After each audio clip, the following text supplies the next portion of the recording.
Welcome, friends. I'm Yvonne Davis, your traveling warrior astrologer.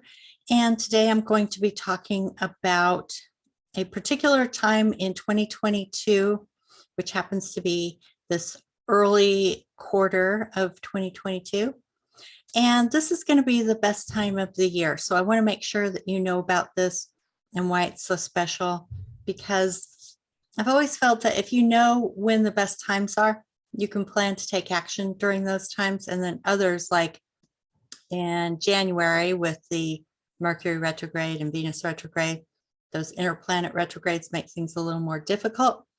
And then in November and December, we're going to have a Mars retrograde. So this first part of the year, February, March, April, and a little beyond that is just going to be the absolutely most magical time of the year. So I want to give you a heads up on that so you can be planning, because I think once I get into the chart, you'll understand why I want to give you this heads up. All right, so I'm going to pull up that chart. And while I'm doing that, I hope that you will subscribe to this channel if you haven't yet subscribed. And ring the bell for notifications so you can get all of my videos. And do all those good things. Click like on the video, share with friends and family and on social media, and leave your comments below. And I want to say thank you to everyone. The comments have just been so sweet lately.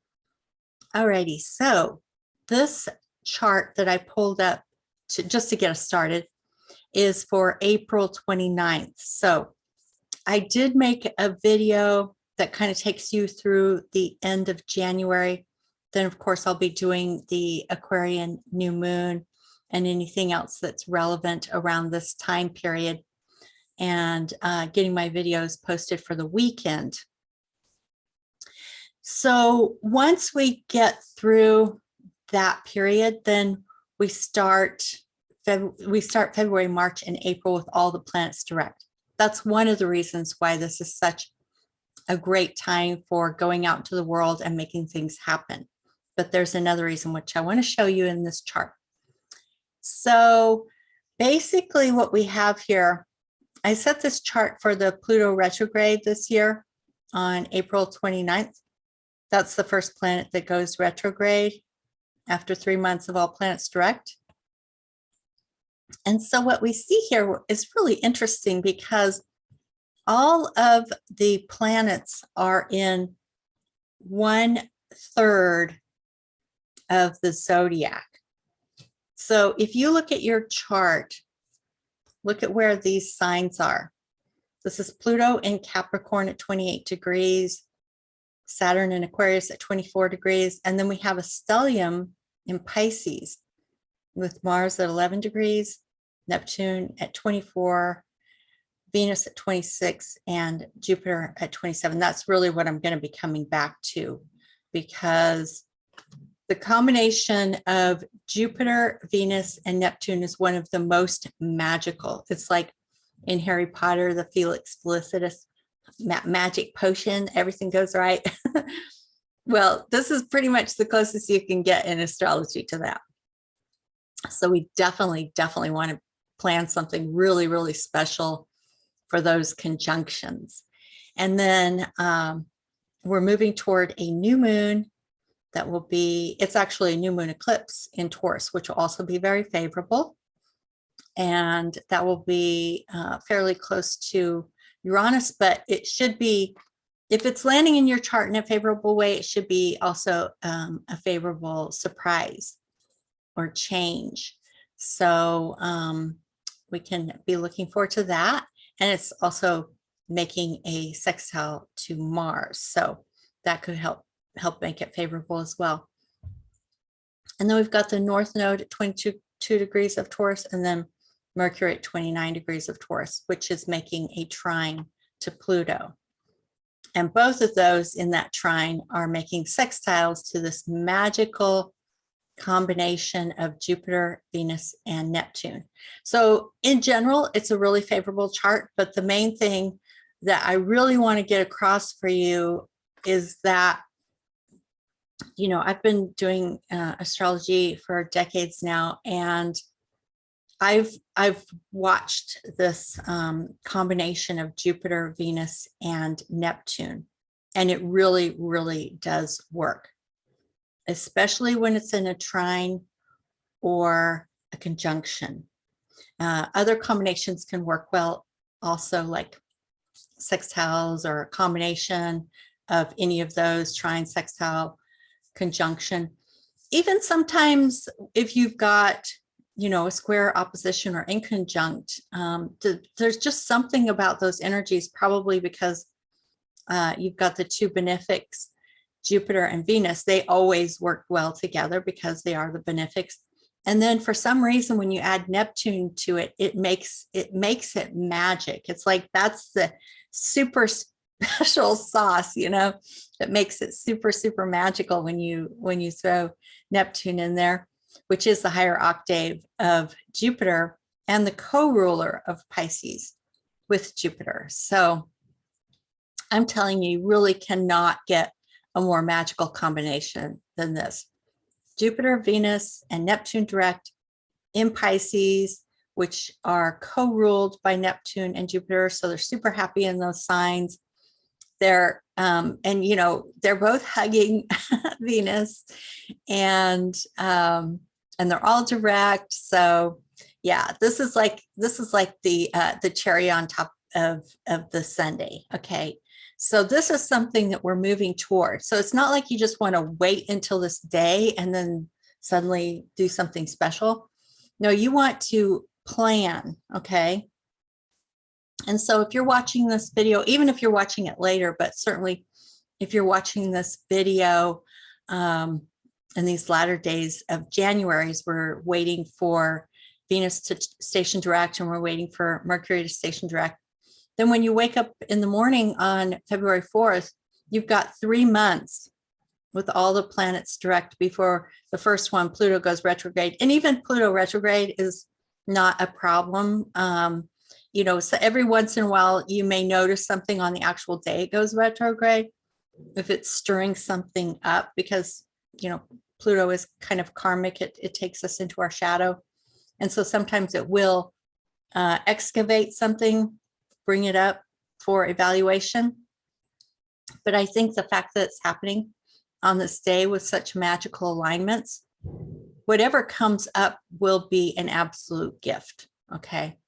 It may bring some relationship up for healing, or something in yourself up for healing, or you might have some kind of mystical experience or reward, or prize, or success, you know, something really, really special that would happen in a relationship, a career, an event. So think about what it is that you would really like to see happen and start setting the groundwork for that. Okay.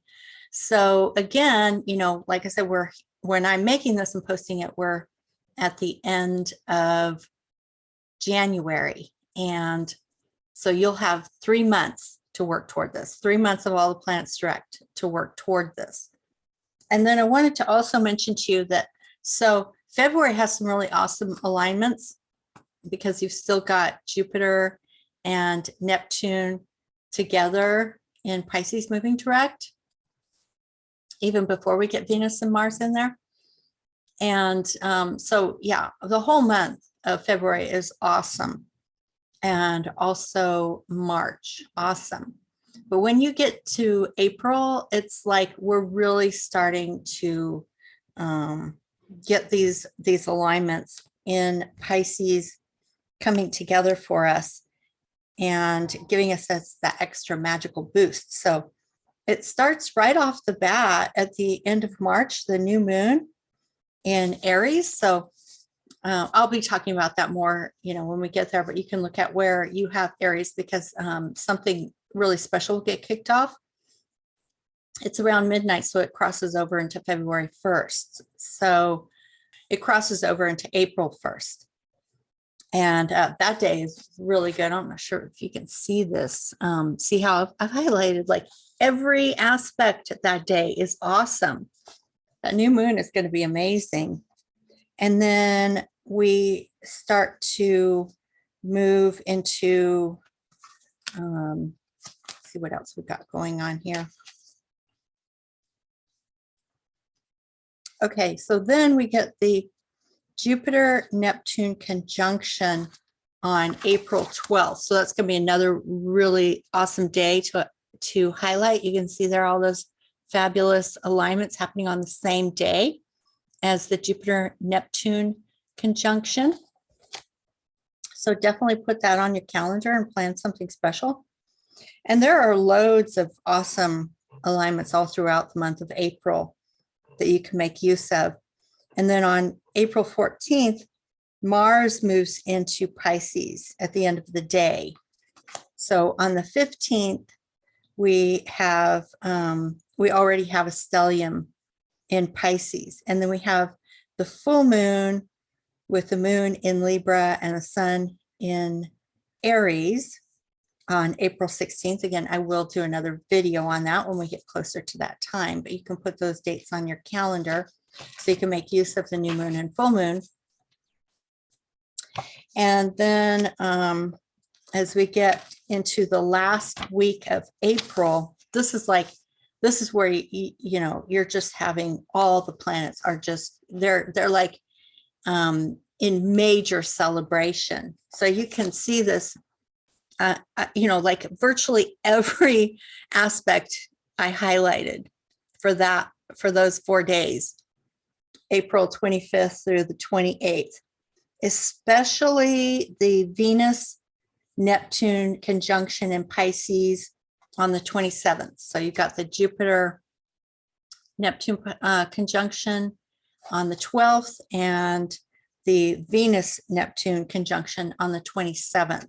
Okay, so the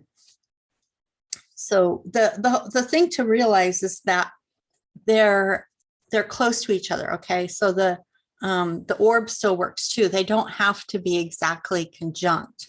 They're the whole time that they're in the same sign.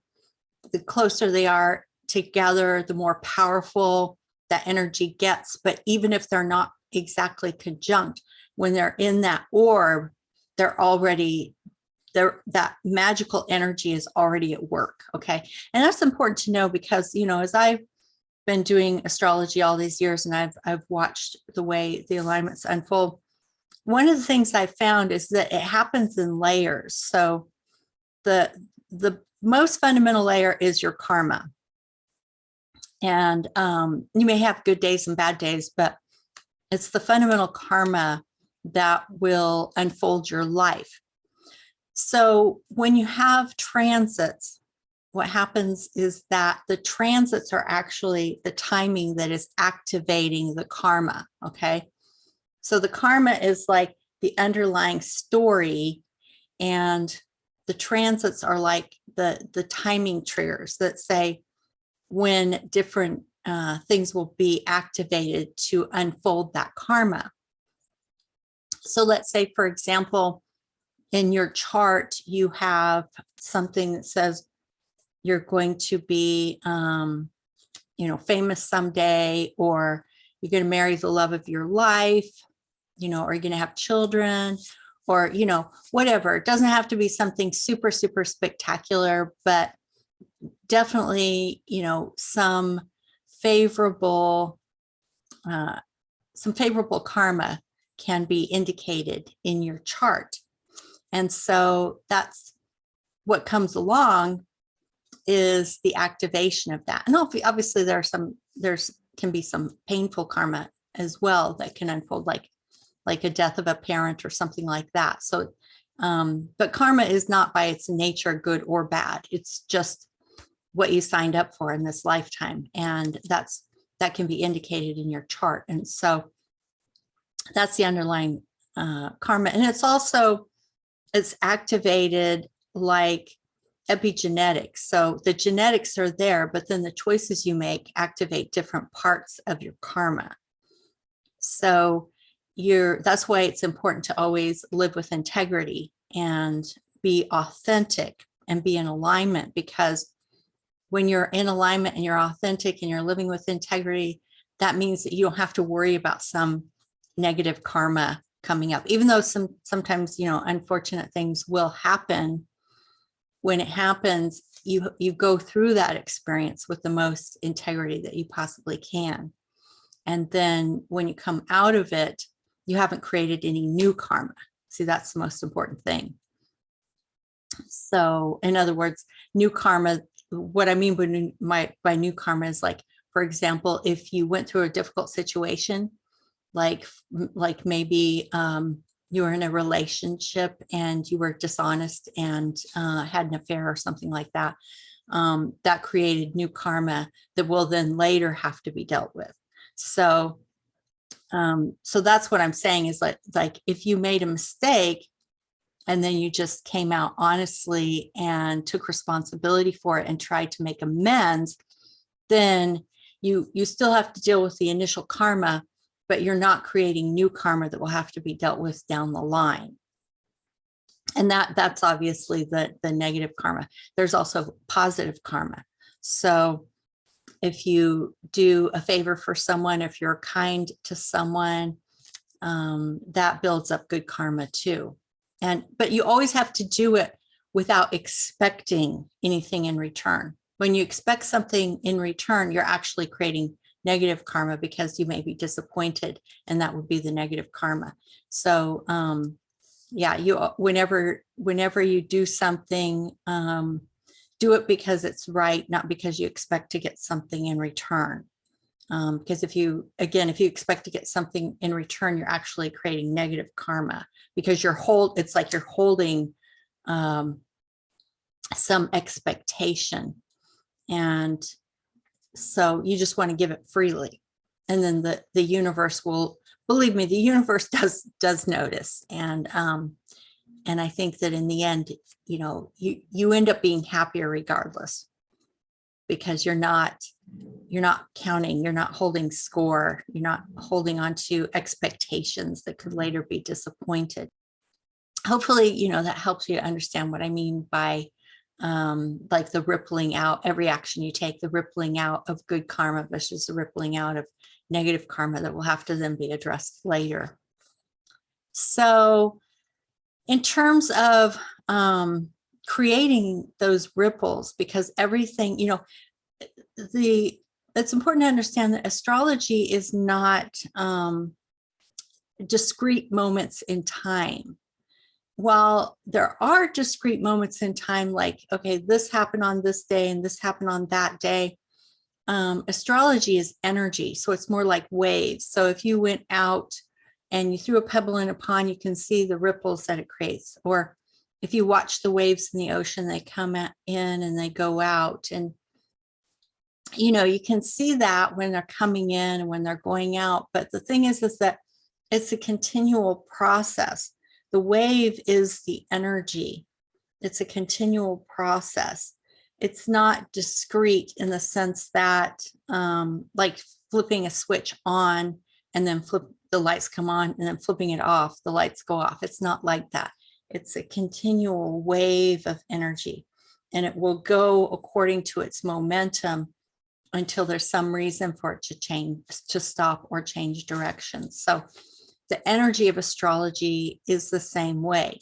There's the underlying fundamental karma, and then the alignments come along and they're timing triggers to activate that karma. And sometimes you do see it, like I have seen that at times where like it was literally on the dot, either by the second or within a few minutes. More often than not, though, it's going to come, if it comes on the same day, it will come within a few hours, either prior to, before, usually before, but sometimes after the alignment is exact, and sometimes within a few days. So if you were to think about this energy that I've put up in this chart for April 29th, that's why I want you to understand, while you may want to schedule an important event for April 29th, that I think that you would be missing the point if you think that's the only day that matters. It's mattering all the whole time from now until then, and even after then, because we're working with a wave of energy. So you want to catch that wave of energy and go with that flow. So, you know, since I've been talking about Venus retrograde and Mercury retrograde, that's really a time for going inward, reconsidering, revising, reworking, doing that course correction, you know, really getting clear on what it is that you want, what you value, and what you need to do to make that course correction. But once we get to February 4th and all the planets are direct, then it is time to begin moving forward and outward with that plan, now that you know what you really want. So I'll just give you an example from my life. You know, I'm still working to get an agent for my novel, and I just made the decision that, you know, that needs to be one of my absolute #1 priorities. So as soon as all the planets are direct on February 4th, I'm going to be hitting it as hard as I possibly can for 3 months, all of February, March, and April. I'll still be working on it after that, but I don't want to go too far into the future because I really want you to focus on these first 3 months when all the planets are direct and when we're moving toward the Venus and Jupiter and Neptune conjunction. And you can see here, you know, we're probably, let's see, that new moon solar eclipse in Taurus is on Saturday the 30th. So it's the day after this Pluto retrograde chart that I'm showing you. And you can see again, there are so many favorable aspects throughout this month of April. So many days that are just fabulous for getting things done. And that new moon eclipse in Taurus is going to initiate some new life beginning. And we will also have Venus and Jupiter in their exact conjunction. Right now, she's applying her conjunction to Jupiter. She's about 1 degree away. And so probably on the same day that the new moon eclipse happens is when we will have the actual Venus-Jupiter conjunction. And now that I think about it, I think I did look at that. Yeah, it's the same day. The new moon eclipse in Taurus that activates a new beginning, a new life beginning. It happens at the same time on the same day as the Venus-Jupiter conjunction. So, I mean, that is absolute magic. There's no other word for it. Just about anything you want to initiate in your life, if you initiate it at that time with that new moon eclipse, something really magical will happen. So, but again, you don't want to just wait until that moment. You want to set things in motion. That's why, you know, I'm going to be sending out queries all throughout February, March, and April, and maybe attend some conferences to meet agents in person, because who knows, maybe that new moon eclipse is activating a new relationship with an agent. So if I always say that you can launch your rocket to the moon if you have a good launch pad and if you have a good rocket. But if you haven't built your launch pad yet, or you haven't built your rocket yet, then you're not going to go to the moon. So you could have the most amazing, most magical alignments, but if there's no launch pad and there's no rocket, you're not going to go to the moon, you know? So don't wait until that moment. Be working toward it throughout that entire 3 months. Know what you want, work toward it, and I bet you will see some really important results. So I'm working toward getting an agent. I'm building my YouTube channel, and I'm also going to be writing a memoir.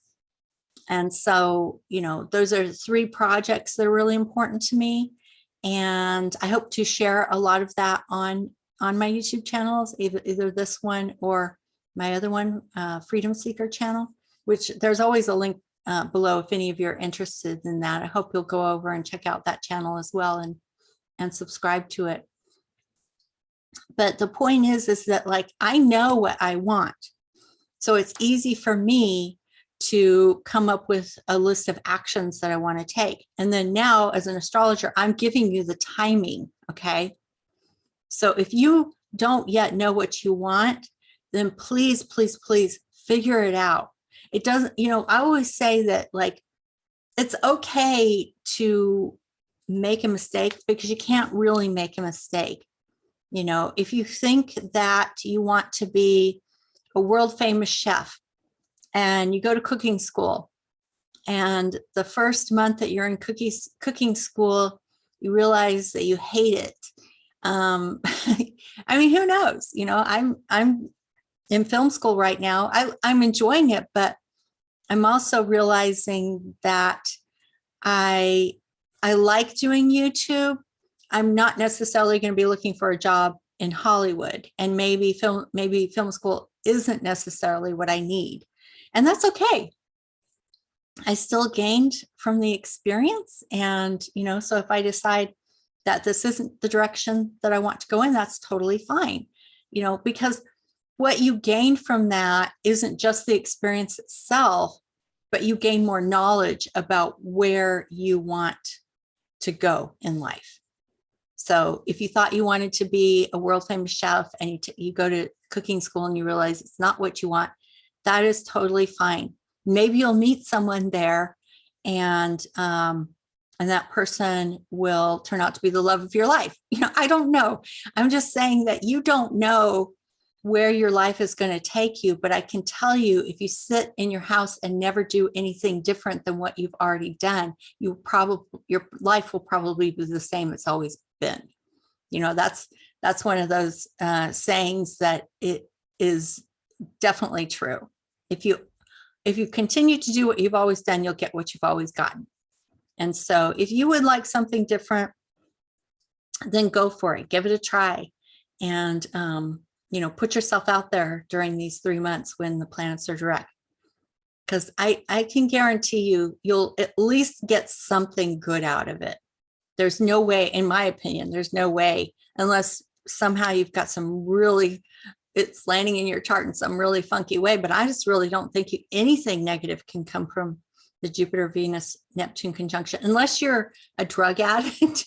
This would not be good for drug addicts, because it could be over the top where that's concerned. But that's the only example I can think of. Because this energy is just so incredibly magical. It's hard to imagine anything negative happening unless you are already doing something that would have negative consequences anyway. So as an example, if you were, if you're suffering from drug addiction, which I doubt anyone watching my channel is, so I doubt that's going to be a problem anyway. So I think anything you choose to do will have some really beneficial outcomes. So make the most of this time and enjoy it. And like I said, I just wanted to give you a heads up to make sure that you are taking this seriously. Don't blow it off. It would be like throwing away a winning lottery ticket. That would just be stupid. And secondly, or like if, you were Harry Potter and you got that Felix Felicitas, you don't want to flush it down the toilet, that would be stupid. Make use of this magic. And again, it's not just one discrete moment in time. It's a wave that we're moving toward. And in my opinion, it starts with the morning of February 4th, when we wake up and all the planets are direct for 3 months. We start that wave.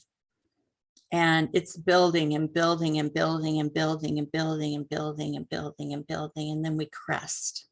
And I would say this is the moment that we crest. And then it begins to crash out to the shore and right into the shore. And that whole time, that whole wave is important. There isn't a single moment of it that isn't important. And it's all about knowing what you want and taking action toward it during this time period when you will get most out of the energy.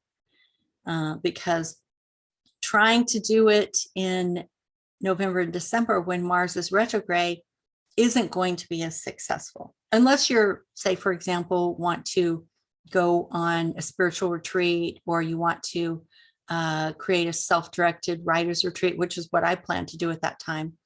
Make a self-designed, self-directed writer's retreat for 2 months in November and December, because then I can be in solitude.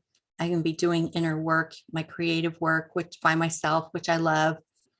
I don't have to worry about, relationships and all that, because it's just not going to be a good time.